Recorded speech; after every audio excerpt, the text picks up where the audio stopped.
ازيكم يا اصحابي؟ عاملين ايه؟ معاكم مطبخ لين.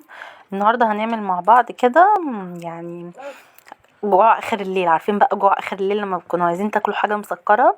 قمت عملتها وكلها بيتي. يعني انا المشمش ده انا كنت مخزناه، فطبعا جوع بالليل بقى كنت مخزناه. هقولكوا كنت مخزناه ازاي. جبته وعملته جوه كله، شلت النقع اللي جواه ورحت سلقاه كله، ما حطيتش عليه نقطه ميه، سلقته خليته ينزل الميه اللي فيه. تمام. وشلته في اكياس وحطيته في الفريزر.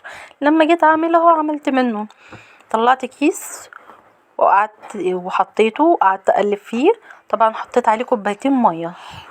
تمام. حطيت كوبايتين ميه، انا كنت عايزاه يبقى خام جدا جدا جدا، وانتوا طبعا حسب السكر بتاعتكم، حسب ما انتوا بتحبوا. انا حطيت كوبايه سكر زي ما انتوا شايفين كده وحطيتها وقعدت اقلب فيها.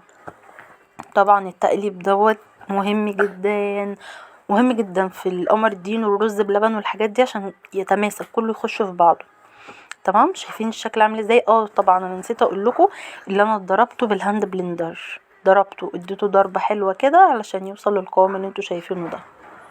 بعد كده رحت جبت كوبايه وحطيت فيها ميه وحطيت 6 معالق نشا، وحياة ربنا القوام بتاعه كان طالع تحفة تحفة تحفة تحفة. جربوها ومش هتندموا، جربوها بالمقادير اللي قلتلكوا عليها بالظبط. ولا بقى جبت قمر الدين من بره بقى ومغشوش وما تعرفوش معمول ازاي. والناس اصلا بقى عندها كمية غش الايام دي غير طبيعية.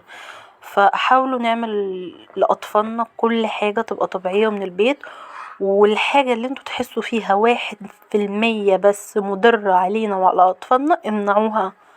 خلينا نعيش على الخضروات وعلى الحاجات الطبيعية دي. تمام. بصوا بقى من غير رغي كتير، بصوا القوام بتاعها عامل ازاي. طبعا بقى حاولت اشكلها باي حاجه كده، كان عندي سوداني حاولت اشكله باي حاجه كده، والله العظيم القوام بتاعه كان تحفه تحفه تحفه تحفه، وكان طعمه جميل بشكل غير طبيعي.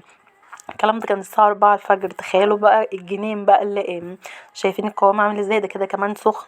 اتفرجوا عليه بقى لما يتقل شويه كده او يسقع شويه، هوريهولكوا وهصورلكوا برضو فيديو اوريلكوا القوام بتاعه عامل ازاي.